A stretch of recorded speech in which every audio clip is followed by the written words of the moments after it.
Bueno, algunas de las cosas que están en este archivo, muy poquito, porque la verdad es que toda la actividad no está. Están los papelitos, algunos de los que una fue guardando, vinculada con actividades. Y a mí me gustaría decir algo sobre estos materiales, porque estamos a 40 años de la transición postdictatorial, y ese fue un momento muy, muy importante para todas y todos nosotras.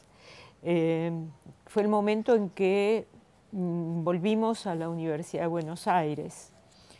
Y al volver a la Universidad de Buenos Aires, ese verano de fin del 83 hasta marzo del 84, fue un momento de mucha, mucha actividad, porque había que rearmar montones y montones de cosas, y al mismo tiempo había muchas continuidades. En ese momento yo me metí, porque por diversos motivos que no vienen al caso, a armar la cátedra de Introducción a la Sociología en la carrera de Psicología. La carrera de Psicología era una de las más grandes y donde más rezago había, más demanda había. Piensen ustedes que en esa época la psicología estaba muy de moda, si se quiere. Y como la universidad había estado prácticamente obstruida o cerrada o con muy pocas inscripciones, entonces para el año 84 tuvimos 4.000 alumnos, que es una barbaridad. Entonces, ¿qué hace uno? 4.000 ingresantes. ¿Qué hace uno? O un grupo para trabajar, para armar una cátedra, porque no es que uno dice, bueno, se agrega gente, agregamos 4 ayudantes de cátedra más, hacemos esto, sino todo un armado en poquísimo tiempo, de febrero a marzo. En marzo había que empezar a dar clases. Y entonces armamos con un par de colegas una cátedra que tenía, yo era la titular, todos éramos interinos, por supuesto. Había 2 adjuntas, un adjunto, una adjunta, 2 jefes de trabajos prácticos y 25 ayudantes de cátedra, a quienes no conocíamos, nada. Y lo que hicimos fue una especie de paneo o selección o invitación a gente muy diversa, de distintos, que habían pasado la dictadura de distintas maneras. Algunos que volvían del exilio, otras que habían sido taxistas durante 6 años, que eran sociólogos o sociólogas, pero que habían sido taxistas o cualquier otra cosa. Uno era empleado bancario, otra no sé qué. Y armamos una cátedra para dar la materia, con algunos principios, que más allá de acá están los programas, qué programa usamos, cuáles eran las preguntas de los parciales, acá está la preparación del primer parcial, el programa, y qué sé yo.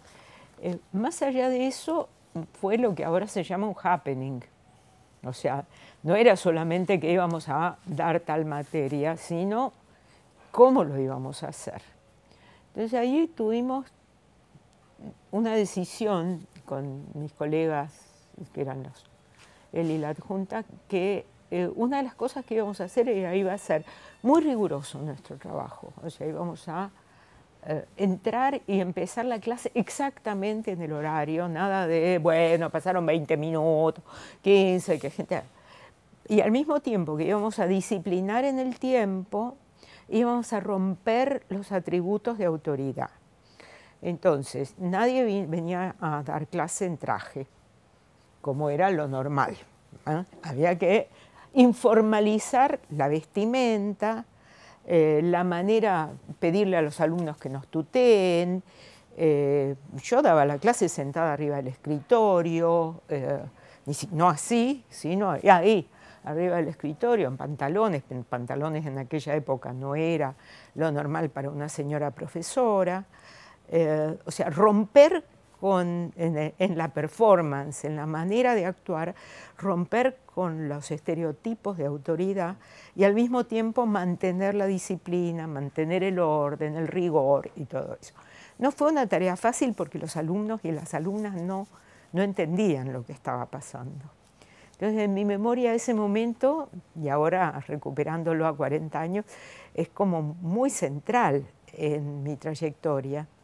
Y en la trayectoria de los que estábamos ahí había de todo. Vos decís, Jorge Tayana era uno de los ayudantes. Sí, Jorge Tayana, el que fue ministro, que es ministro en este momento, fue uno de los ayudantes de cátedra en ese momento, él es sociólogo, y recogimos gente de donde podíamos. ¿Había colegas tuyos de CEDES también? Bueno, Silvina Ramos y Juan José Llobet eran colegas míos en el CEDES, becarios míos, digamos, gente que se formó conmigo. Después, jefes de trabajos prácticos eran Nancy López y Ana Rita Díaz Muñoz, que es una socióloga chilena que estaba viviendo ya en Argentina, pero que había estado trabajando en publicidad o no sé en qué.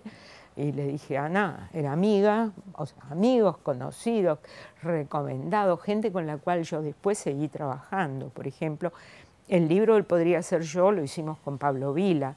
Pablo Vila fue reclutado en ese momento como ayudante de cátedra. Entonces, bueno, fue un momento muy especial y estos pocos papeles que están acá, porque no son muchos, o sea, la historia oral podría dar para muchísimo más de lo que dan estos papeles, pero para mí son significativos y, como les digo, en este momento de rememoración de aquella época son especialmente importantes, interesantes. Si ustedes miran acá en el programa, lo que nosotras dábamos no era sociología de lo que se daba normalmente. Voy a hacer un comentario más acá. Cuando nosotras nos incorporamos con la cátedra, teníamos que tomar examen de los alumnos y las alumnas que habían cursado y tenían el año anterior. Y si nosotros agarramos el programa, porque tenían todo el derecho de rendir con el programa con el cual habían estudiado. Y agarramos el programa, nos agarramos de la cabeza, era puro teología, con lecturas de qué sé yo, ni me acuerdo, Santo Tomás de Aquino, qué sé yo quién estaba en la bibliografía. Y entonces, ¿qué pregunta podemos hacer que sea éticamente coherente con nosotros? O sea, que nosotros fuera una pregunta razonable para nuestro entender de lo que era la sociología, porque tampoco se podía perjudicar a los alumnos. Entonces, de todo el programa y de toda la bibliografía, encontramos dos preguntas que podíamos hacer, que eran coherentes, que una podría pensar, en una introducción a la sociología pueden ser esas preguntas. Me acuerdo de una. ¿Qué diferencia hay entre grupo primario y grupo secundario? Que es una terminología sociológica. A todos los estudiantes que fueron a dar examen final les hicimos solamente esa pregunta y otra más que no me acuerdo ahora cuál era. Y listo, a todos la misma, porque no íbamos a preguntarles de aquellas partes del programa que nosotros consideramos que era adoctrinamiento ideológico, religioso, político, lo que fuera. Entonces, ese fue el momento en que había que... Y después, si ustedes miran este programa, poco tiene que ver con lo que era la sociología en aquel momento. Piensen ustedes que el punto 2 del programa, en total había 4, se llama la sociología de la vida cotidiana y tiene las relaciones sociales de la cotidianidad y tiene familia, unidad doméstica, parentesco y tiene roles sexuales y generacionales.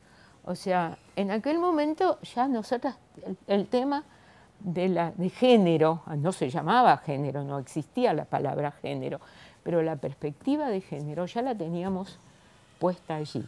¿Se imaginan la sorpresa de los chicos y las chicas que tomaban esta materia en aquel momento?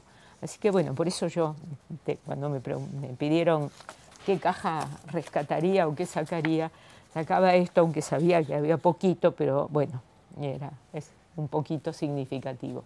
Eso te quería consultar, digamos, todas esas investigaciones sobre unidad doméstica, digamos, familia, son las investigaciones que vos estabas haciendo. Yo estaba haciendo en esa época, claro. Y después, bueno, vinculaste las investigaciones bueno, es que lo que yo creo que acá digamos, ahí como docente. Nunca me gustó mucho la docencia. Odio pararme delante de un auditorio y hablar 3/4 de hora. Me gustan los talleres, me gustan las interacciones. Pero bueno, yo creo que una puede transmitir o puede plantear cuestiones mejor cuando son cuestiones a que a una le calientan, en las cuales una está metida, no solo intelectual, sino además emocionalmente. Esa es una. Y la otra, yo creo que para quien está aprendiendo, le va a llegar, hay dos maneras, como dos partes. Una es la teoría sociológica o la teoría política o la teoría genética, dice, el autor A dice esto, el B dice el otro, el C dice el otro, es el corpus de la doctrina, de la disciplina, y la otra es la experiencia. Y entonces, ¿cómo transmitir sociología pensando en la vida de la gente, de cada una y uno de los que estaban allí? Yo creo que la enseñanza universitaria, la secundaria por ahí también, pero sé menos de secundaria, es una mezcla de ambas. Yo siempre que di clase en este segundo carril, y que la teoría de Max Weber o de Marx o de Durkheim o de Simmel o de cualquiera de los grandes pensadores que lo de otro. Yo no. Igual una siempre trabaja con otra gente, ¿no?